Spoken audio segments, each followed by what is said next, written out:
ओम नमः शिवाय। मित्रों, मैं आचार्य चंद्र प्रकाश परम कल्याण साधन यूट्यूब चैनल में आप सबका स्वागत करता हूं। भगवान श्री कृष्ण कहते हैं कि प्रकृति का एक अटल सत्य है कि प्रत्येक व्यक्ति की जिसने कि संसार में जन्म लिया है मृत्यु होती है।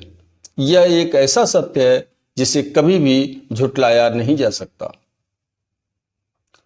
आत्मा इस संसार में एक मेहमान की तरह से आती है और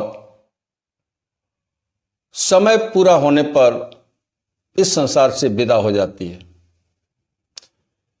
मेहमान कभी भी, आगंतुक कभी भी जिसके यहां जाता है किसी भी चीज से मोह नहीं करता, लेकिन फिर भी मनुष्य ये जानते हुए भी कि हमें कुछ समय के लिए ये शरीर मिला है, ये शरीर अपना नहीं है, इस शरीर को हमें छोड़ देना है, क्योंकि इस शरीर को अपने पांचों तत्वों में मिल जाना है। सभी जानते हैं कि मृत्यु एक अटल सत्य है जिसे कभी झुटलाया नहीं जा सकता। फिर भी मनुष्य अपनी नादानी से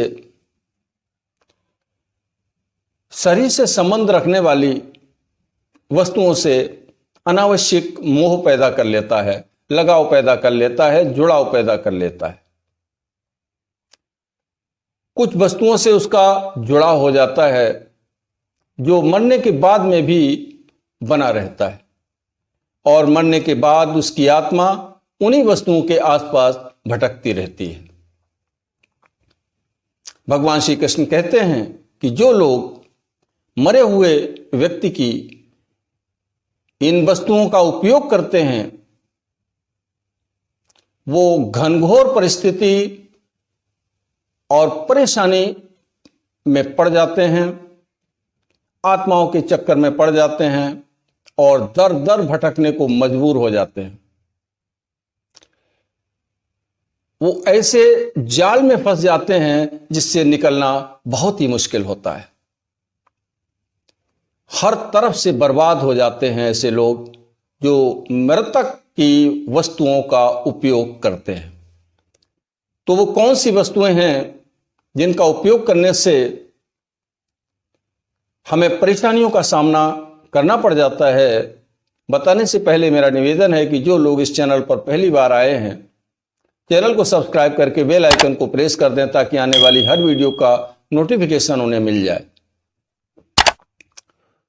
तो भगवान श्री कृष्ण गरुड़ पुराण में कहते हैं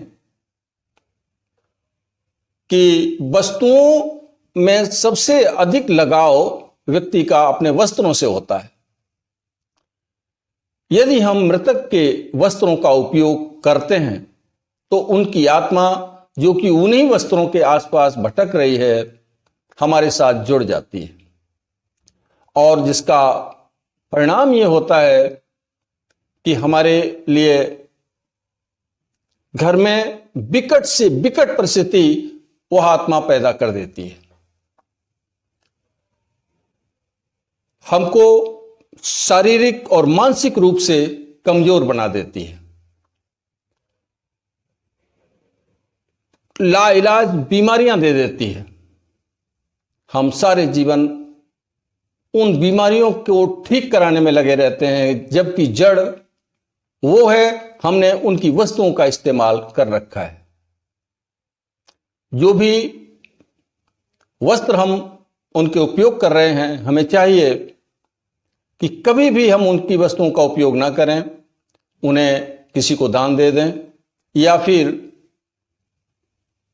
जमीन में गाड़ दें या पानी में बहा दें, लेकिन कभी उनकी वस्तु का उपयोग नहीं करना चाहिए, क्योंकि वो आत्माएं जो मर चुकी हैं, जिनका शरीर नष्ट हो गया है लेकिन फिर भी अपने मोह के कारण उनके आसपास हैं और वो हम पर हावी हो जाती हैं। इसी तरीके से दूसरी वस्तु है आभूषण।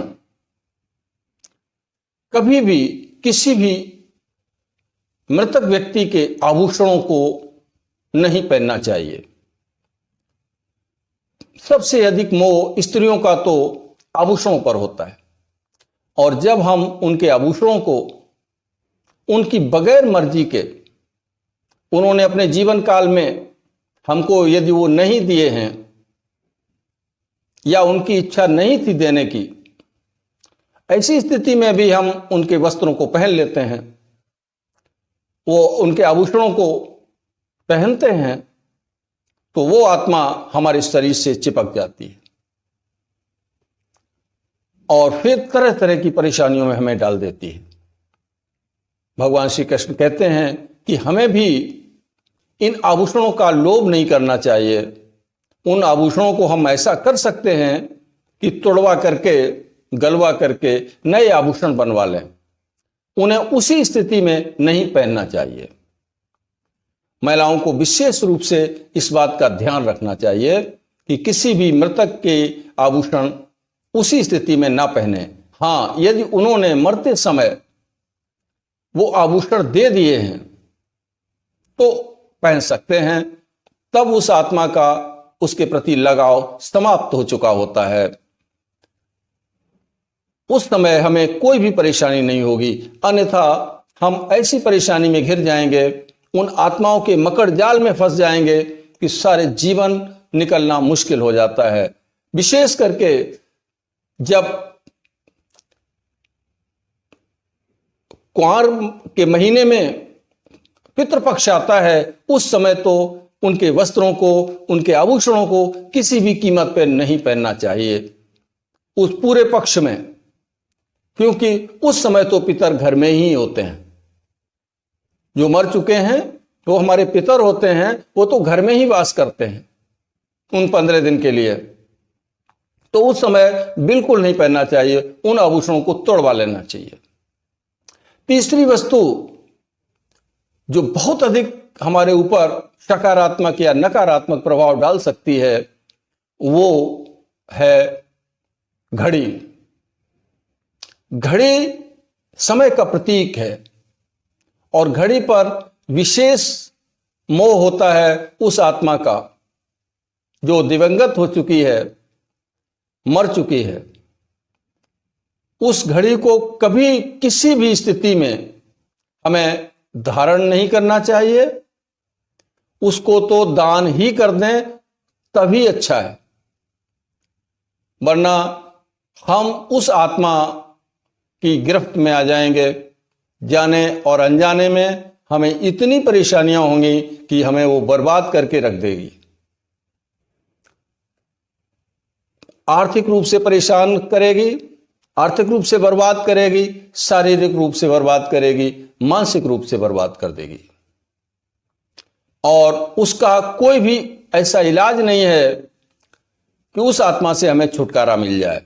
तभी मिल सकेगा जब हम उसकी वस्तु को अपने पास से हटा दें। उनकी मृतक की किसी भी वस्तु को घर में नहीं रखना चाहिए जिसका उनको विशेष लगाव था। गरुड़ पुराण इस बात की साक्षी देता है। उसमें भगवान श्री कृष्ण ने इस बात को समझाया है कि मोहग्रस्त आत्मा हमारे लिए बहुत दुखदाई होती है और वो हमें हर तरीके से बर्बाद कर देगी। तो ये एक ऐसी जानकारी है जो हमारे लिए बहुत ही लाभदायक सिद्ध होगी। इन्हीं शब्दों के साथ मैं अब आपसे विदा लेता हूं। भगवान शिव से प्रार्थना करता हूं कि वो आपको सद्बुद्धि प्रदान करें, सुख शांति और समृद्धि प्रदान करें। ओम नमः शिवाय।